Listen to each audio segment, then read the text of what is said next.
चला मित्रांनो, PYQ प्रश्न, सातत्यानं येणारे प्रश्न. बरेच दिवस झाला आपण रेकॉर्डेड स्वरूपात यूट्यूबला आलेलो नाहीत, पण बरेच जणांचं म्हणणं होतं सर रेकॉर्डेड व्हिडिओ टाका, त्याने खूप फायदा व्हायलाय, म्हणून आपण परत आपल्या मिशनवर आलेलो आहोत. मित्रांनो, कमी टायमामध्ये जास्त प्रश्न सॉल्व्ह कसे करायचे, अभ्यास कसा करायचा आणि प्रश्न घेत असताना आपण त्याचं स्पष्टीकरणही घालू, म्हणजे मराठीत आपल्याला कुठूनही कुठं जाता आलं पाहिजे, हे आपला मोटो आहे. ठीक आहे, वळूया आपल्या प्रश्नाकडे. मित्रांनो, कमी टायमामध्ये आपल्याला जास्त प्रश्न सॉल्व्ह करायचे आहेत. पहिला प्रश्न आहे, काळेभोर डोळे सुंदर दिसतात या वाक्यामध्ये उद्देश कोणता आहे? ठीक आहे, काळेभोर डोळे सुंदर दिसतात या वाक्यातलं काय ओळखायचं मित्रांनो?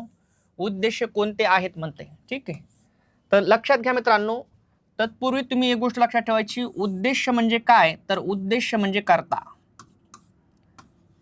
वाक्यपृथक्करण हा टॉपिक आहे, त्याच्यामध्ये फक्त कर्त्याला उद्देश म्हणतात, एवढाच फरक.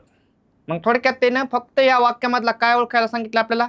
कर्ताच ओळखायला सांगितलं, आणि ते आपण व्यवस्थित ओळखणार आहेत. मग काळेभोर डोळे सुंदर दिसतात या वाक्यातील उद्देश कोणते आहेत? मित्रांनो, दिसतात क्रियापद आहे, दिस मूळ धातू आहे, दिसणारे कोण, दिसणारे कोण, दिसणारे कोण, तर मित्रांनो डोळे वाक्याचा कर्ता आहे, आणि वाक्याचा कर्ता शोधायचा, आणि कर्त्याला काय म्हणायचं? उद्देश म्हणायचं. कोणचं उत्तर? कर्ता असते, आणि कर्त्याला आपण काय म्हणू? उद्देश. ऑप्शन नंबर मित्रांनो 1 बरोबर आहे. अशा प्रकारे अतिशय छान प्रकारे आपण स्पष्टीकरण केलेलं आहे. काळेभोर डोळे सुंदर दिसतात या वाक्यातील उद्देश कोणते आहेत म्हणते? उद्देश म्हणजे कर्ता. मग दिसतात क्रियापद, दिस मूळ धातू, दिसणारा कोण, दिसणारे कोण, डोळे वाक्याचा कर्ता आहे, कारण कोणचं उत्तर कर्ता असते, वाक्याच्या कर्त्याला काय म्हणतात? उद्देश म्हणतात. आणि मग डोळे हे कोणी मित्रांनो? उद्देश आहे, तेच आपलं उत्तर आहे. याच्यातून तुम्हाला एक गोष्ट अशी कळाली मित्रांनो, कोणचं उत्तर कर्ता असते आणि कर्त्याला उद्देश म्हणतात. विषय संपला. पुढील अलंकारातील शब्दालंकार ओळखा. पुढील अलंकारातील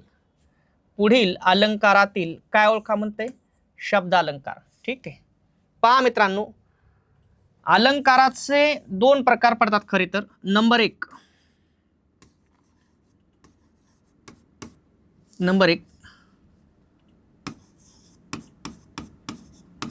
शब्दालंकार,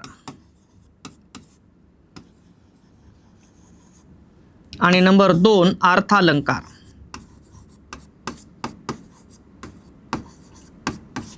असे प्रकार आहेत. अलंकाराचे खरे प्रकार किती आहेत? शब्दालंकार आणि अर्थालंकार. मग या शब्दालंकाराचे 3 प्रकार पडतात. शब्दालंकाराचे प्रकार किती पडतात? 3, आणि याचे भरपूर आहेत मित्रांनो. ठीक आहे, मग शब्दालंकाराचे जे 3 प्रकार आहेत, अनुप्रास, श्लेष आणि यमक. अनुप्रास, श्लेष आणि यमक हे तिन्हीच्या तिन्ही प्रकार कोणाचे येतं? शब्दालंकाराचे. मग याच्यापैकी एखादा आलाय का बाबा तिथं? बघूया आपण. तर मित्रांनो, ऑप्शन नंबर सी बरोबर आहे, श्लेष. अनुप्रास, श्लेष आणि यमक हे कोणाचे प्रकार येतं? या शब्दालंकाराचे प्रकार आहेत. ठीक आहे, मग आपण होती, अनन्वय, दृष्टांत हे सगळे अर्थालंकाराचे प्रकार आहेत. मग आपल्याला विचारले काय? पुढील अलंकारातील शब्दालंकार ओळखा. सरळ सरळ श्लेष हा कोणाचा प्रकार आहे? शब्दालंकाराचा, आणि तेच आपलं उत्तर आहे मित्रांनो.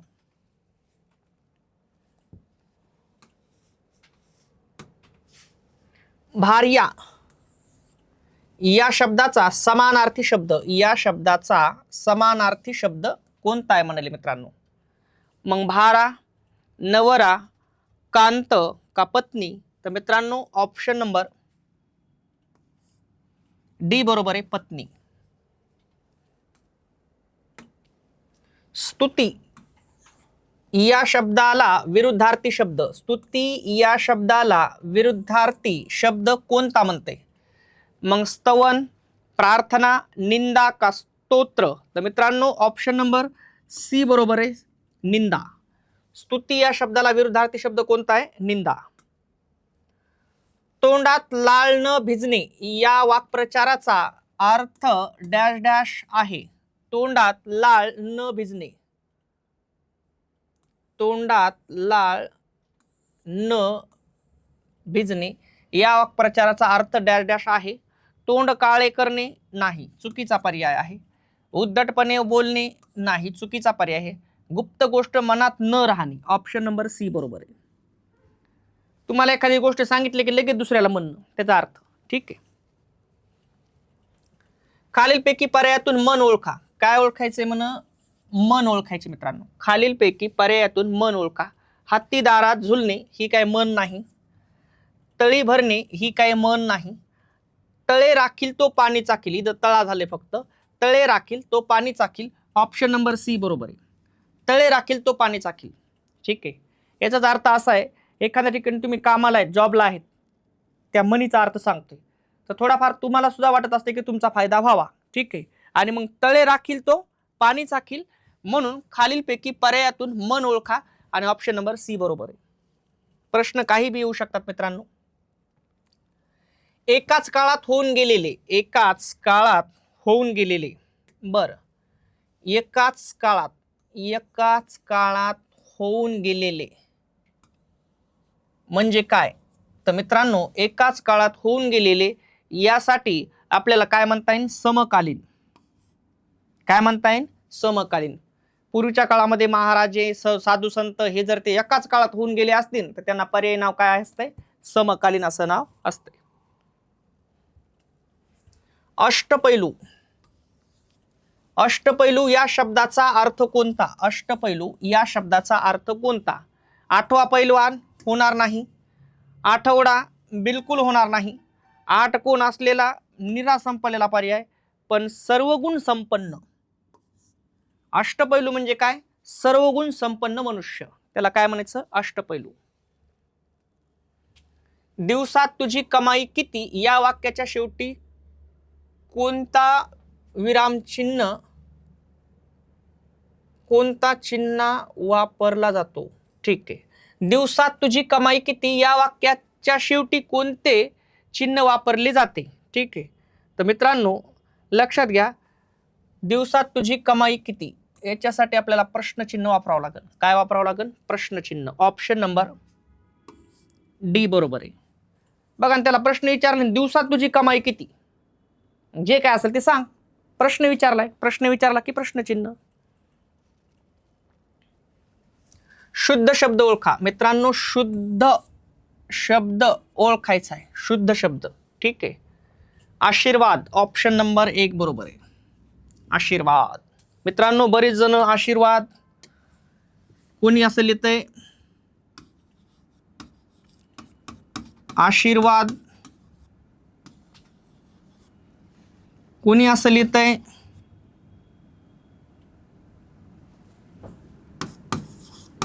आशीर्वाद, काही लिहितात बघा. कोणी असं लिहितंय आशीर्वाद, कोणी असं लिहितंय आशीर्वाद.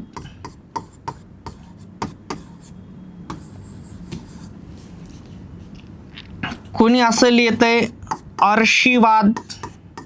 काही बी बघा पर्याय, किती पार काय बघा. कोणी असं लिहितंय आशीर्वाद, पण कोणी कसं लिहू? आपण असं लिहायचं. कसं लिहायचं?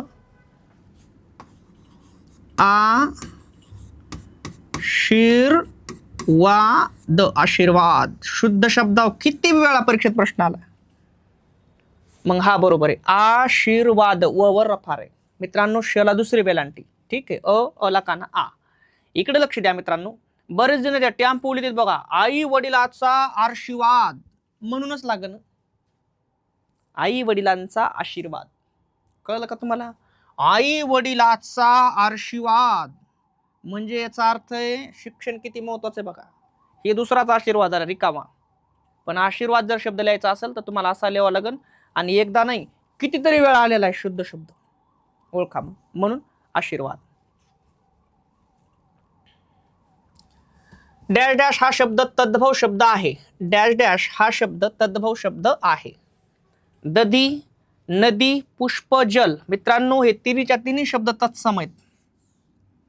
कसले येतं? तत्सम. तिन्हीच्या तिन्ही शब्द तत्सम आहेत, पण दधी हा शब्द तद्भव आहे. कसला आहे मित्रांनो? तद्भव. कसं काय ते आपण पाहूया. मित्रांनो, मराठी भाषेमध्ये शब्द संस्कृत भाषेमधून मराठीत येत असतात. ठीक आहे. उदाहरणार्थ तुम्हाला म्हणलं ही संस्कृत भाषा आहे. उदाहरणार्थ तुम्हाला म्हणलं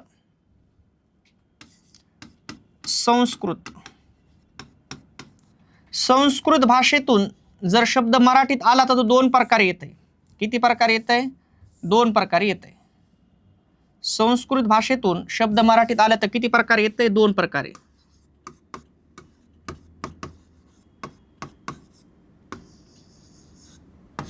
तो दोन प्रकारे येतो. ठीक आहे. एक आणि दोन.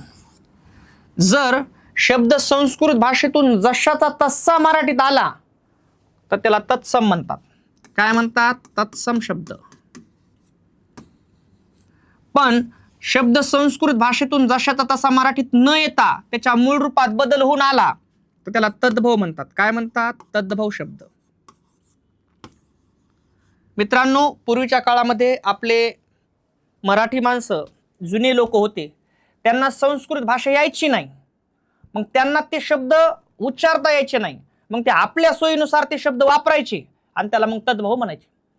जे संस्कृत शब्द जसे आहेत तसे मराठी भाषेत आले, त्यांचा वापर झाला, अशा शब्दांना तत्सम शब्द म्हणतात. मग मित्रांनो, हे नदी शब्द आहे, याला संस्कृतमध्ये नदी म्हणतात, आपल्या इथे नदी म्हणतात. पुष्प शब्द संस्कृतमध्ये नदी, मराठीतही नदी. जल शब्द संस्कृतमध्ये नदी, मराठीतही नदी. पण मित्रांनो, दही हा शब्द संस्कृत भाषेमध्ये जर तुम्ही पाहिलं तर दही या शब्दाला संस्कृत भाषेमध्ये दधी म्हणतात. काय म्हणतात? दधी. मग आपल्या लोकांना दधी म्हणता येत नव्हतं, आपल्या लोकांनी त्याचं दही बनवलं. मग संस्कृतमध्ये दधी, मराठीत दही. जे संस्कृत शब्द जसे आहेत तसे मराठी भाषेत न येता त्यांच्या रूपात बदल होऊन येतात, अशा शब्दांना काय म्हणतात? तद्भव शब्द म्हणतात. काय म्हणतात? तद्भव शब्द.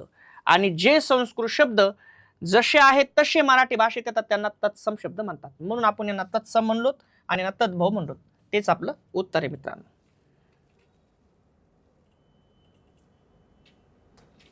एवढा प्रश्न सोडवा. देवालय या शब्दाची संधी.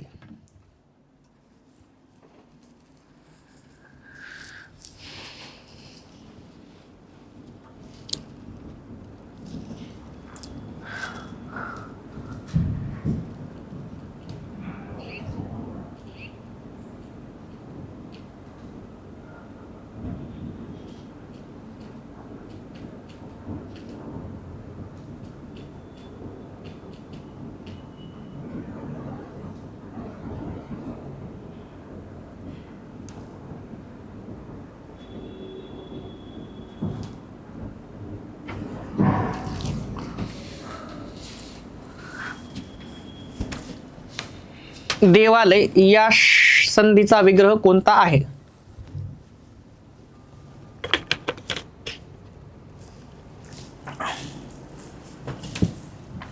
चला बघा, देवालय या संधीचा विग्रह कोणता आहे? ठीक आहे. देव अधिक आलय बिलकुल चुकीचा पर्याय आहे. देवा अधिक आलय बिलकुल चुकीचा पर्याय आहे. देव अधिक आलय ऑप्शन नंबर सी बरोबर आहे मित्रांनो. देव अधिक आलय. लक्षात घ्या मित्रांनो, उदाहरणार्थ देव आलय. देवालय ही संधी आहे, त्याचा विग्रह करू आपण. देव अधिक आलय. देव अधिक आलय. मित्रांनो लक्षात घ्या, जर आपण ऑब्झर्वेशन केलं, इथं व मध्ये अ स्वर आहे, इथं आ स्वर आहे. अ च्या पुढे जर आ आला तर त्याचं मित्रांनो आज बनतंय. काय बनतंय? आ. एका मागोमाग येणारे दोन स्वर जर सजातीय स्वर असतील तर त्या दोन सजातीय स्वराबद्दल एक दीर्घ स्वर बनतो, मग बनला दीर्घ स्वर. अ प्लस आ बरोबर आ. दोघं सजातीय आहेत. ज्या दोन स्वरांचे उच्चार्थांत समान असते, सारखे असते, एकच असते, अशा स्वरांना सजातीय स्वर म्हणतात. दोन सजातीय स्वर एकत्र आले आणि एक दीर्घ स्वर बनला. मित्रांनो, व मधला अ गेला, आ मधला आ गेला. ठीक आहे. दे जशास तसा. इथं व अर्धा आहे, लंगडा आहे, त्यात आ मिसळा. दे वा. आ घेऊ का? कारण खाली गेलाय, जमणार नाही. लय. मग देव अधिक आलंय, देव आलंय. ऑप्शन नंबर मित्रांनो सी बरोबर आहे. विषय संपला. खालीलपैकी नपुंसकलिंगी शब्द ओळखा. खालीलपैकी नपुंसकलिंगी शब्द ओळखायचा आहे. ठीक आहे. नामाच्या पूर्वी मित्रांनो जर तो बसत असेल तर ते नाम पुल्लिंग असते, ती बसत असेल तर स्त्रीलिंग असते, ते बसत असेल तर नपुंसकलिंग असते. उदाहरणार्थ तुम्हाला म्हणलं तो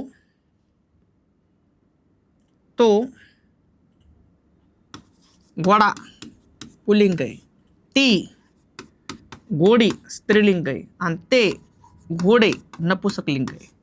नामाच्या पूर्वी जर तुम्हाला तो बसलं पुल्लिंग, ती बसलं स्त्रीलिंग, ते बसलं की नपुंसकलिंग. विषय संपला. आणि मित्रांनो इथं पहा,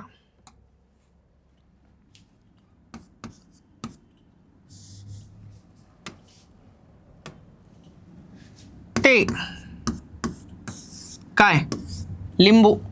मग कसलंही ओळखायचंय नपुंसकलिंग आणि तेच आहे मग उत्तर.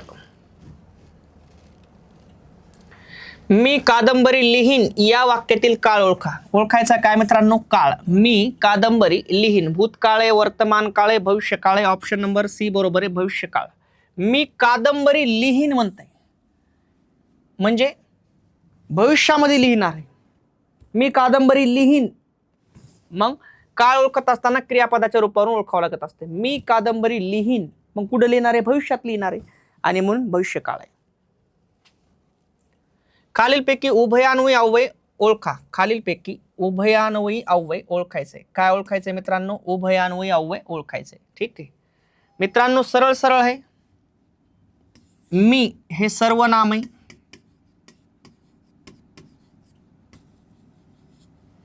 पण झालं आपला आन्सर सापड. पण हे उभयान्वयी अव्यय आहे.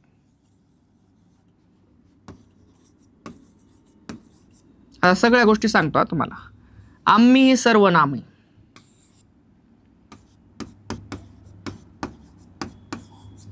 आम्ही हे सर्वनाम आहे.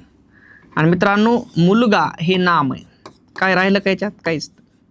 चला लक्ष द्या मित्रांनो, लक्षात घ्या. मी हे सर्वनाम आहे. नामाच्या ऐवजी ज्याला वापरतात त्याला काय म्हणतात, सर्वनाम. ठीक आहे. नामाची पुनरावृत्ती टाळण्यासाठी सर्व प्रकारच्या नामाच्या ऐवजी येणारा विकारी शब्द म्हणजे सर्वनाम होय. ठीक आहे. मग नामाच्या ऐवजी आपण याला वापरू शकतो म्हणजे सर्वनाम आहे. महत्वाची गोष्ट अशी आहे की ते प्रथम पुरुषवाचक सर्वनाम आहे. सर्वनामाचे काही प्रकार आहेत. पहिले तर ते पुरुषवाचक सर्वनाम आहे, त्याच्यात प्रथम पुरुषवाचक सर्वनाम आहे आणि त्याच्यात एकवचनी आहे. त्याचं काहीच राहिलं नाही. पण ते आपलं उत्तर नाही. ठीक आहे. पण हे उभयान्वयी अव्यय. दोन शब्द किंवा दोन वाक्य जोडणाऱ्या अव्ययांना उभयान्वयी अव्यय असं म्हणतात. आणि मित्रांनो पण हे उभयान्वयी अव्यय, पण त्याच्यात ते न्यूनत्व बोधक उभयान्वयी अव्यय. प्रकार सांगतो. ठीक आहे. न्यूनत्व बोधक हा प्रधानत्व सूचकचा प्रकार आहे. प्रधानत्व सूचक उभयान्वयी अव्ययाचा प्रकार आहे न्यूनत्व बोधक. मग न्यूनत्व बोधक प्रधानत्व सूचक उभयान्वयी अव्यय हे. कळलं का तुम्हाला. विषय संपला. आम्ही हे सर्वनाम आहे, पण कोणाचा अनेकवचन आहे आम्ही, मीचा अनेकवचन आम्ही होते.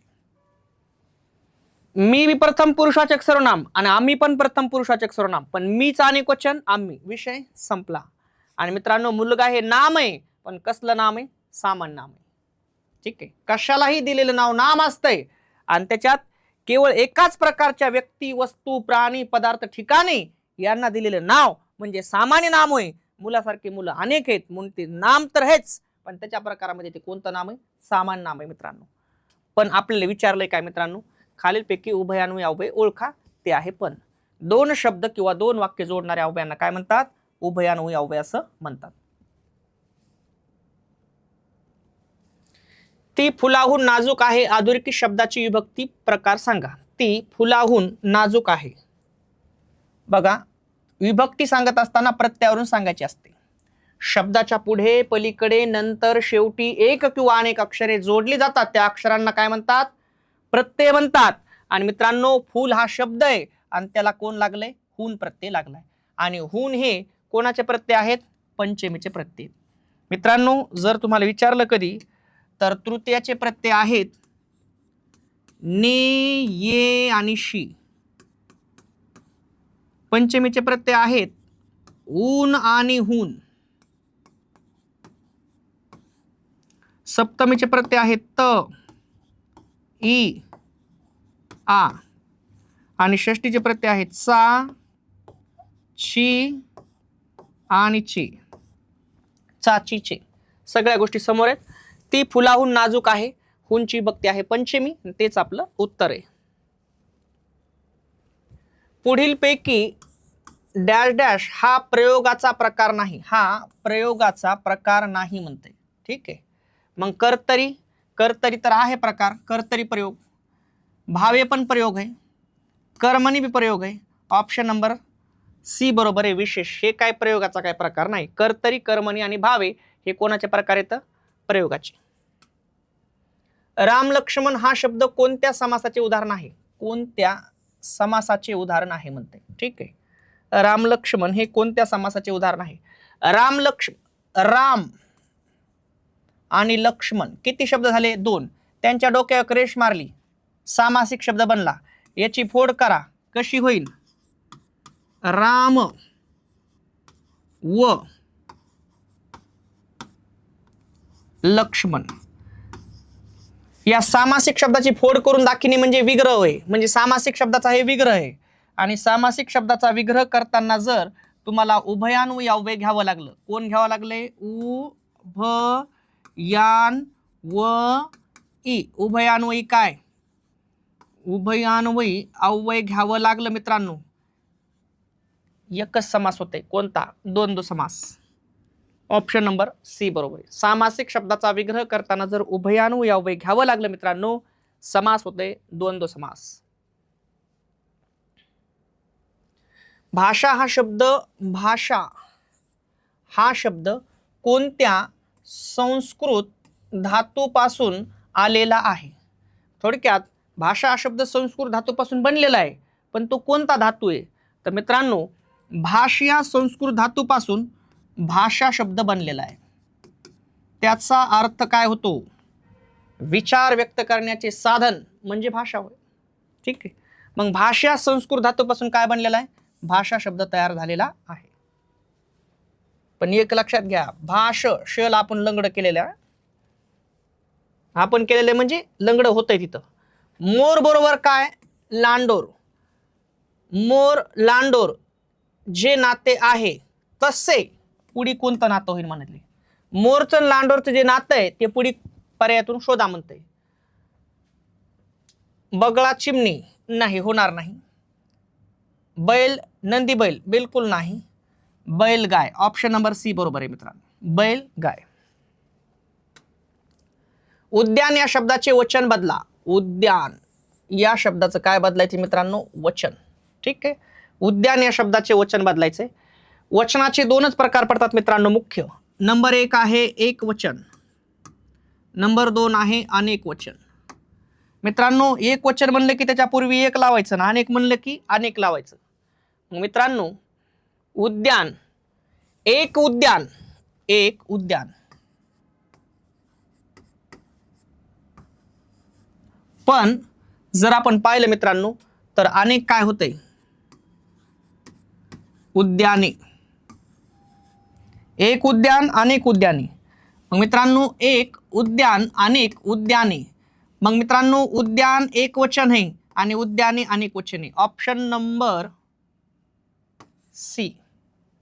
नामाच्या पूर्वी एक बसलं एक वचन, अनेक बसलं अनेक वचन. उद्यान हे नपुसकलिंगी नाम आहे मित्रांनो. ठीक आहे. कसलं नाम आहे? नपुसकलिंगी. ते उद्यान. ठीक आहे. वाघाने गायीवर झडप घातली. सामान्य रूप ओळखा. ओळखायचंय काय ते फार महत्वाचं आहे. सामान्य रूप ओळखायचंय. काय ओळखायचंय? सामान्य रूप. आता एक गोष्ट तुम्हाला सांगतो. सामान्य रूप ओळखत असताना बरेच जण पाठ करीत बसायले. पाठ काहीच करायचं नाही मित्रांनो, लक्षात ठेवा. पाठांतराचा विषय कमी आहे. आपल्याला काय करावं लागत असते? सामान्य रूप ओळखत असताना एकच गोष्ट करायची. तुम्ही 1-2 प्रत्यय सांगतो. उदाहरण सांगितलं तुम्हाला. स, ला, ना, ते. एवढे प्रत्यय तुमच्या समोर सांगतो विभक्तीचे. हे लावताना शब्दामध्ये जे बदल होईल का त्या बदलाला सामान्य रूप म्हणतात. उदाहरणार्थ तुम्हाला म्हणलं, इथंच उदाहरण घेऊ. मुळात वाघ, वाघ शब्द आहे बघा, वाघ, वाघ शब्द आहे ना, कोणता एखादा प्रत्यय लावू, कोणता जमता हे उगत तुम्हाला फॉर्म्युला सांगितलाय.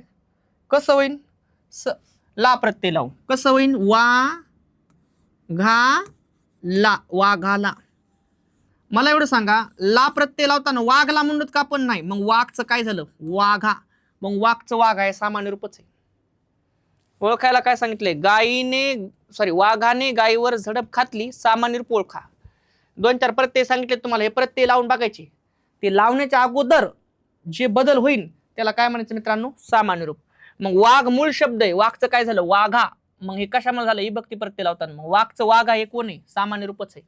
Option number 1.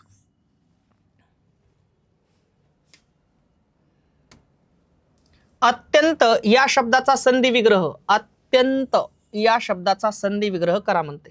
ठीक आहे मित्रांनो, बघा, अति अधिक आनंद बिलकुल चुकीचा पर्याय आहे. अति अधिक अंत बिलकुल चुकीचा पर्याय आहे. अति अधिक यंत होणारच नाही. ऑप्शन नंबर डी बरोबर आहे, अति अधिक अंत. मित्रांनो,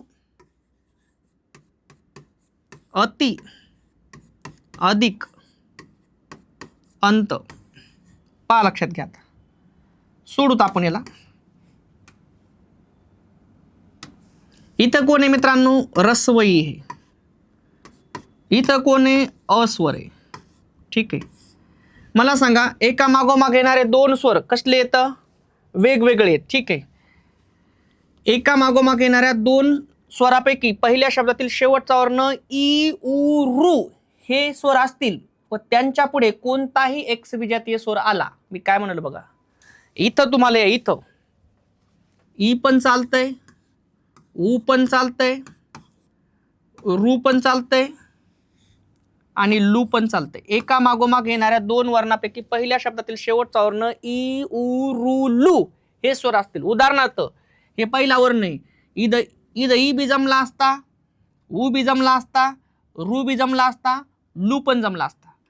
एका मागोमाग येणाऱ्या 2 वर्णापैकी हे एक वर्ण हे एक वर्ण असे, एका मागोमाग येणाऱ्या 2 वर्णापैकी पहिल्या शब्दातील, हे पहिला शब्द आहे, शेवटचा वर्ण आहे, पहिल्या शब्दातील शेवटचा वर्ण ई उ रु लू हे स्वर असतील व दुसऱ्या शब्दातील हा पहिला वर्ण कोणताही विजातीय स्वर असेल.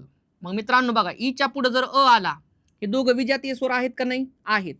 असं जर झालं मित्रांनो, तर ई बद्दल य बनतंय, उ बद्दल व बनतंय, रु बद्दल र बनतंय, लू बद्दल ल बनतंय आणि संधी होते. त्या संधीला म्हणतात यनादेश स्वर संधी. आता हे कसं काय ते तुम्हाला नंतर सांगतो. हेच उदाहरण आपल्याला 5 आहे. एका मागोमाग येणाऱ्या 2 वर्णापैकी पहिल्या शब्दातील शेवटचा वर्ण ई उ रु लू हे स्वर असतील व दुसऱ्या शब्दातील पहिला वर्ण कोणताही एक्स विजातीय स्वर असल, तर ई बद्दल काय बनतंय, य बनतंय, उ बद्दल व बनतंय, रु बद्दल र बनतंय, लू बद्दल ल बनतंय, संधी होते. त्या संधीला म्हणायचं यनादेश स्वर संधी. कसं काय आता आपण पाहूता. ठीक आहे मित्रांनो, इकडे पहा, म्हणलं तुम्हाला, इकडे पहा. आता ईच्या पुढे कोण आलाय, ईच्या पुढे कोण आलाय, अस्वर आहे. ठीक आहे, ईचं काय बनन मित्रांनो, य बनना. काय बनन, य. अर्ध का पूर्ण, अर्ध. ईच्या पुढे कोण आलाय, अ, ईचं काय बनन, य. अर्ध बनलं का पूर्ण, अर्ध. हे बघा, हे लंगड केलंय, इथं प्लस टाकू आपण. आता आपण एवढेच बघू, हे तुम्हाला फक्त उदाहरण सांगितलंय असं आहे म्हणून.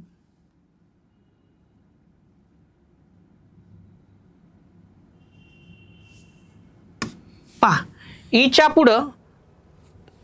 पुढं कोणताही विजातीय स्वर जमते म्हणे. ई आणि आ दोघांना जर बघितलं आपण, विजातीय स्वर आहेत दोघं. ठीक आहे, ज्या 2 स्वरांचे उच्चार्थांश समान नसते, वेगळे असते, भिन्न असते, अशा स्वरांना विजातीय स्वर म्हणतात. ईच्या पुढं अ स्वर आलाय, ईचं काय बनन, य. अर्ध का पूर्ण, अर्ध. प्लस हा अ त्याच्यात मिसळण कशामध्ये, य मध्ये, बरोबर काय होईल, पूर्ण य बनन. ठीक आहे मित्रांनो, अ जशास तसा हा ती मधला ई गेला, अ गेला, इथं त अर्धा आहे, य मिसळा, अ अत्य. आता हा अ खाली काढाय घेणार नाही, डॉट आहे मात्र आपल्याकडे अत्यंत आणि त. अति अधिक अंत अत्यंत. संधीचं नाव आहे यनादेश स्वर संधी. मित्रांनो इतका खतरनाक खेळ आहे संधी. एका मागोमाग येणाऱ्या दोन वर्णापैकी पहिल्या शब्दातील शेवटचा वर्ण इ उ रु लु हे स्वर असतील व दुसऱ्या शब्दातील पहिला वर्ण कोणताही एक्स विजातीय स्वर असेल तर ई बद्दल य बनतंय, उ बद्दल व बनतंय, रु बद्दल र बनतंय, लु बद्दल ल बनतंय आणि एक्स विजातीय स्वर त्यामध्ये मिसळतो आणि संधी होती, त्या संधीला म्हणतात यनादी स्वर संधी. काहीच कळलं नाही, मला कळते नाही मित्रांनो, सरळ सरळ आहे. असं जर झालं बाकीचं सगळं सोडा, इथं ई असल आणि पुढे कोणताही एक्स विजाती कोणता विजातीय स्वर आलं, दोघं विजाती आहेत ना, तर ईचं काय बनतंय इ अर्ध, पुढील स्वर त्याच्यामध्ये मिसळते, काय बनला पूर्ण य बनला. काही जण तो म्हणतो बाप्पा मास्तर पागल झालं काय, इदं य आहे निदं य आहे. ती स्पर्धा परीक्षा आहे बापू, इथं लंगडा ये इथं पूर्ण ये आहे, ठीक आहे. आणि मग इथं काय केलं आपण अ जशा तसा लिहिला, ई गेला अ गेला कारण बाहेर काढेत, इथं त अर्धा आहे, ये त्याच्यात मिसळला अत्य आणि डॉट टाकला अत्यंत आणि त, मग अति अधिक अंत अत्यंत, विषय संपला. संधीचं नाव आहे यनादेश स्वर संधी, विषय संपला मित्रांनो. मग ऑप्शन नंबर डी बरोबर आहे. पडखाणे म्हणजे डॅश डॅश होय. पडखाणे म्हणजे काय म्हणते तर मित्रांनो, जेवण करणे म्हण बघा, जेवण करणे का स्वाधीन करणे का माघार घेणे का पराभव करणे. ऑप्शन नंबर डी बरोबर आहे, पराभव करणे. आपण येता का फिरायला या वाक्यातील सर्वनाम ओळखा. या वाक्यातलं काय ओळखायचंय मित्रांनो, सर्वनाम ओळखायचंय. आपण येता का फिरायला, तर मित्रांनो सरळ सरळ आपण ही सर्वनाम आहे. कुठे गेलं, ऑप्शन नंबर 1 बरोबर आहे. नामाच्या ऐवजी येते, तुम्ही येता का फिरायला म्हणण्याऐवजी आपण येता का फिरायला, संपला विषय. आपण एक म्हणतो तुम्ही येता का फिरायला, मग काय म्हणलं आपण येता का फिरायला, ठीक आहे.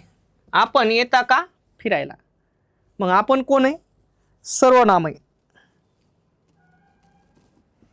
सौंदर्य या शब्दाचा प्रकार ओळखा म्हणते. सौंदर्य या शब्दाचा प्रकार ओळखा, ठीक आहे. गुणविशेषण भाववाचक नाम, ऑप्शन नंबर बी बरोबर आहे. सौंदर्य हे भाववाचक नाम आहे. एखादी व्यक्ती वस्तू प्राणी पदार्थ ठिकाणी यांच्यामधील गुणधर्माला दिलेलं नाव म्हणजे भाववाचक नाम असतं, ठीक आहे.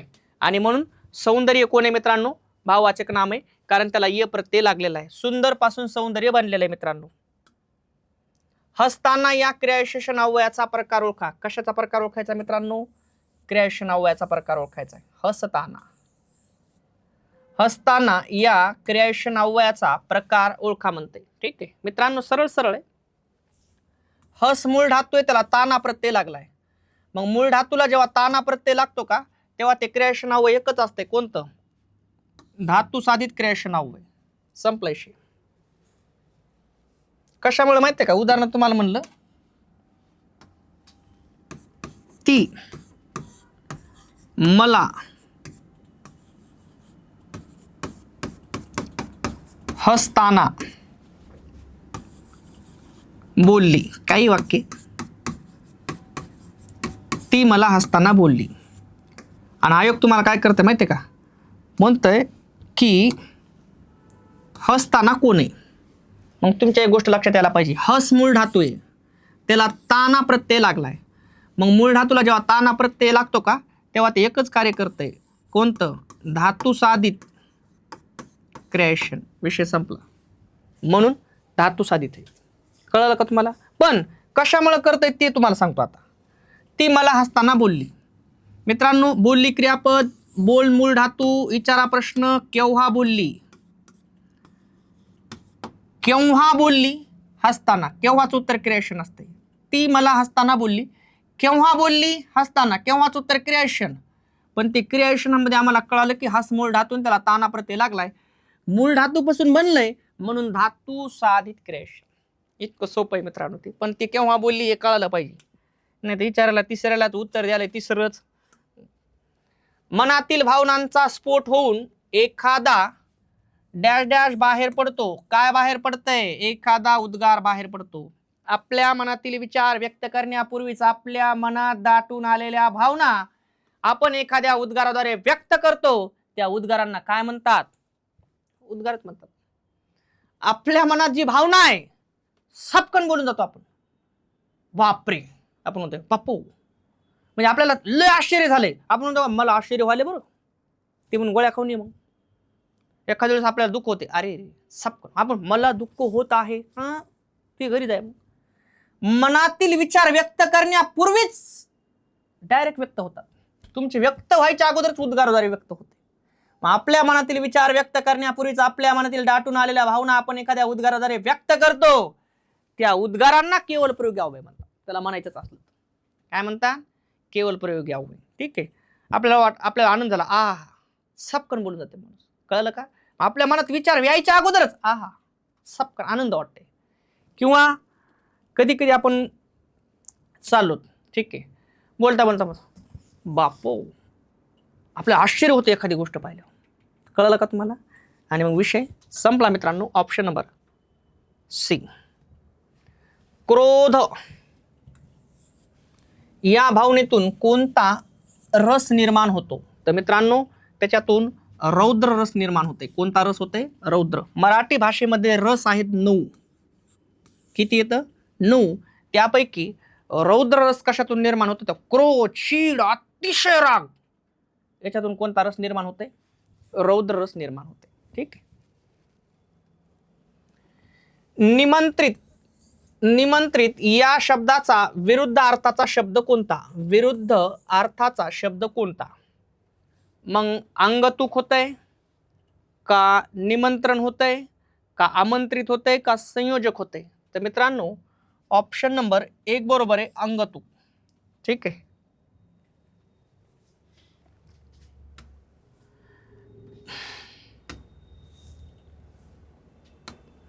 वासरात डॅश डॅश गाय शहाणी मन पूर्ण करा म्हणते. तर मित्रांनो वासरात लंगडी गाय शहाणी म्हणते. इथून पाठीमागचा काळ होता, आता गेला काळ. ते ज्याला बी काही जण बघा पुण्याला शिकवायला जायचे आणि तिथून आल्यावर तिथे एखाद्या कंपनीत काम करायचं आणि तिथून इकडे आल्यावर खेड्यातल्या लोकांना इंग्रजी बोलायची. याला काही कळण, याला कळण, कारण याला माहिती याला काही येत नाही. तीच इंग्रजी तिकडे बोल ना. मग तू याला पगार किती? 7,000 रुपये महिना. इंग्रजी फडफड बोलायला, पण ती बी तिकडं नाही, कारण त्याला माहिती काही चुकलं तरी ताण नाही. मग असे निरा संपलेले पगारीच्या मायचा पत्ता नाही. इनन गिनन एकदम खतरनाक विषय. गावाकडे तर एकदम खतरनाक लोक असतात, बुगा वाजून टाकतात पार. म्हणजे विषय असा आहे की वासरात लंगडी गाय शहाणी म्हणजे काय? उग जिथं ज्ञान नाही तिथे जाऊन आपलं बरळायचं काही बी. त्या लेवलच्या लोकांना टक्कर देणं मग त्याच्या बसची बात नसते. मग याला काय म्हणायचं? वासरात लंगडी गाय शहाणी. इकडे घ्या ती पुण्याला जायचं, थोडंफार 4-5 इंग्रजी तेवढे शब्द खास करून मुली तो लयच बोलतात बुवा. हो का, नाही का, एकदम माझं तुझं. आपली गावाकडे डबाच खावा लागते आपल्याला. भाकरी पालव सोडूनच भाकर खावा लागते आपल्याला. तीच आपली लेवल आहे आणि त्याच्यात आनंद बी आहे. टिफिन हे त्याच्या आपल्याला बोलायचं नाही काही. ठीक आहे. वासरात लंगडी गाय शहाणी. दर 15 दिवसांनी प्रसिद्ध होणारे प्रकाशन म्हणजे? दर 15 दिवसांनी प्रसिद्ध होणारे प्रकाशन म्हणजे काय? तर मित्रांनो त्याला पाक्षिक म्हणतात. काय म्हणतात? पाक्षिक. ज्याला एकही शत्रू नाही, ज्याला एकही शत्रू नाही असा अजात शत्रू असतो. कोण असतो? अजात शत्रू. पॉसिबल आहे का? आजच्या काळात तुम्ही तुमचं काम जरी करीत राहिले तरी तुम्हाला शत्रू होते. म्हणजे तुम्ही तुमचं उठायले काम करायले, तुम्हाला कोणाला काहीच म्हणायची गरज नाही, तरी तुमचे शत्रू आहेत. याला पर्याय नाही, त्याला बरे दिसत नाही.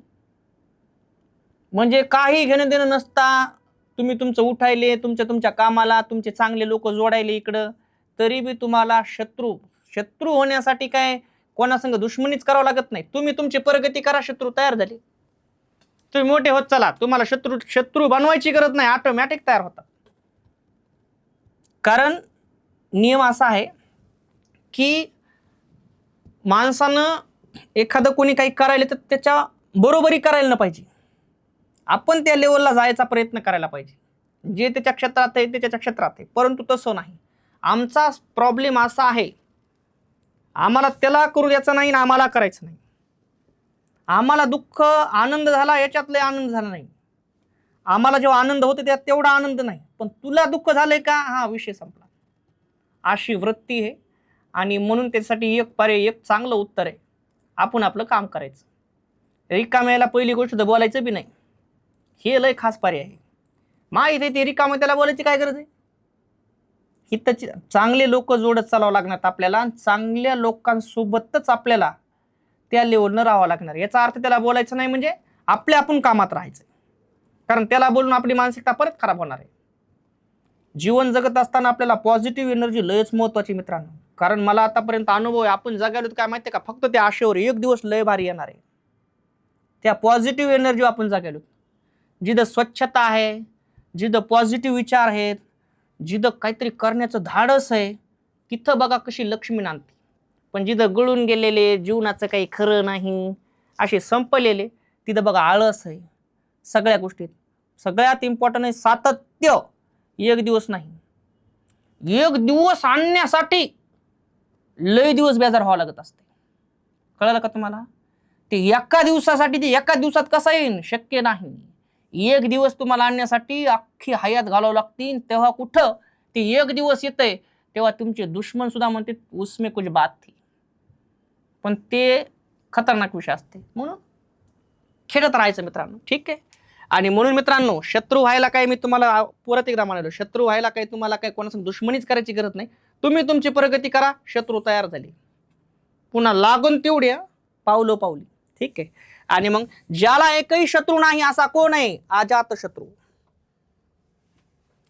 ताप थांबला का तिचा, ताप थांबला का तिचा, या वाक्याच्या शेवटी कोणते विराम चिन्ह येईल. मग ताप थांबला का तिचा कोणतं येईल, प्रश्नचिन्ह, प्रश्न विचारलाय मित्रांनो. अशा प्रकारे अतिशय स्पष्टीकरणासहित छान प्रकारे आपण प्रश्नांचं स्पष्टीकरण घेतलंय. मधात थोडेफार प्रश्न काही सुटलेले असतात, त्याचा गैरसमज उलटा होऊ देऊ नका. ते प्रश्न चुकीचे आहेत, कुठेतरी त्या प्रश्नांना चुकीचे वाटतात म्हणून आपण ते स्किप केलेले असतात. मित्रांनो, व्हिडिओ आवडल्यास चॅनलला लाईक करा, शेअर करा, सबस्क्राईब करा, बेल आयकॉनवरती क्लिक करा, जेणेकरून नवीन नवीन व्हिडिओ तुमच्यापर्यंत पोहोचणार आहेत. मित्रांनो, थांबतो. जय हिंद, जय महाराष्ट्र.